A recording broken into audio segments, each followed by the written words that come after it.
શું તમે જાણો છો કે ભગવાન શ્રી રામે કેવી રીતે અને ક્યારે લીધી જળ સમાધિ?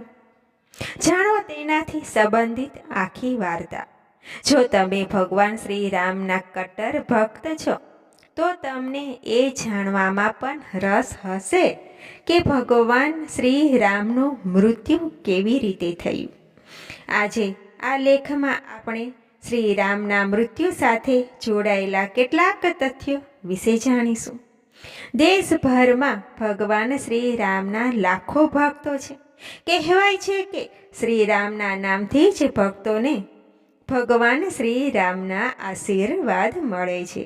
રામાયણનું નામ આવતા જ ભગવાન શ્રી રામની છબી આંખ સામે આવી જાય છે. શાસ્ત્ર અનુસાર ભગવાન શ્રી રામને ભગવાન વિષ્ણુનો 7મો અવતાર માનવામાં આવે છે અને પુરાણોમાં આનું વર્ણન છે. આજે પણ ભગવાન શ્રી રામના જીવન સાથે જોડાયેલી ઘણી એવી ઘટનાઓ છે જે સાંભળી નથી. આજે આપણે ભગવાન શ્રી રામના મૃત્યુ સાથે જોડાયેલી વાર્તા વિશે જાણીશું. ભગવાન શ્રી રામનો જન્મ ક્યારે થયો હતો? પ્રાચીન માન્યતા અનુસાર ભગવાન શ્રી રામનો જન્મ 5114મી સાલમાં એટલે કે બીસીમાં થયો હતો. શ્રી રામનો જન્મ અયોધ્યાના રાજા દશરથના મોટા પુત્ર તરીકે થયો હતો. ભગવાન શ્રી રામ ભગવાન વિષ્ણુનો 7મો અવતાર છે. તેના કાર્યને કારણે તેઓ મર્યાદા પુરુષોત્તમ તરીકે ઓળખાય છે. તો અહીંયા જાણો ભગવાન શ્રી રામનું મૃત્યુ કેવી રીતે થયું.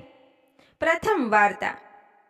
ધાર્મિક માન્યતાઓ અનુસાર ભગવાન શ્રી રામનું મૃત્યુ સાથે જોડાયેલી ઘણી વાર્તાઓ છે.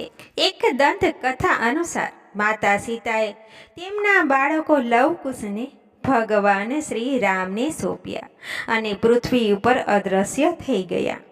માતા સીતાના મૃત્યુ પછી ભગવાન શ્રી રામ ખૂબ જ દુઃખી થયા અને યમરાજને સંમતિથી તેમને સરયુ નદીમાં સમાધિ લીધી. તો અહીંયા આપણે જાણી બીજી વાર્તા. પદ્મ પુરાણ અનુસાર જ્યારે ભગવાન શ્રી રામે પોતાનો અવતાર સમાપ્ત કર્યો અને ઋષિનું રૂપ ધારણ કર્યું ત્યારે યમરાજ પણ ઋષિના રૂપમાં આવ્યા અને ભગવાન રામ સાથે વાત કરવાની વિનંતી કરી. ત્યારે ભગવાન શ્રી રામે યમરાજને કહ્યું કે અમારી વચ્ચે કોઈ ન આવવું. તેમજ ભાઈ લક્ષ્મણને કહ્યું કે તે એકલા રહીને યમરાજ સાથે વાત કરવા માગે છે. તેથી તમે દરવાજે ઊભા રહો જેથી કોઈ અંદર પ્રવેશી શકે નહીં.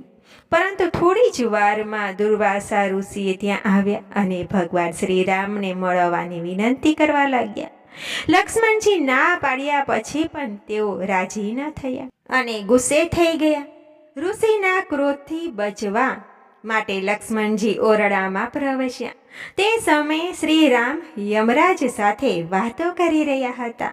લક્ષ્મણજીને રૂમમાં જોઈને શ્રી રામ લક્ષ્મણજી ઉપર ગુસ્સે થયા અને તેમને મૃત્યુદંડની સજા સંભળાવી અને તેમને દેશમાંથી ભગાડી દીધા. લક્ષ્મણજી માટે આ મૃત્યુ સમાન હતું. તેથી તેઓ સરયુ નદીમાં ડૂબી ગયા અને શેષ નાગનું રૂપ ધારણ કર્યું. ભાઈ લક્ષ્મણને જળ સમાધિ લેતા જોઈને શ્રી રામને ખૂબ દુઃખ થયું અને તેમને પણ જળ સમાધિ લેવાનું નક્કી કર્યું. એવું માનવામાં આવે છે કે ભગવાન શ્રી રામ સરયુ નદી ઉપર ગયા અને ભગવાન વિષ્ણુનો અવતાર લીધો. આ રીતે શ્રી રામ પોતાનું માનવ શરીર છોડીને વૈકુંઠ ધામમાં ગયા.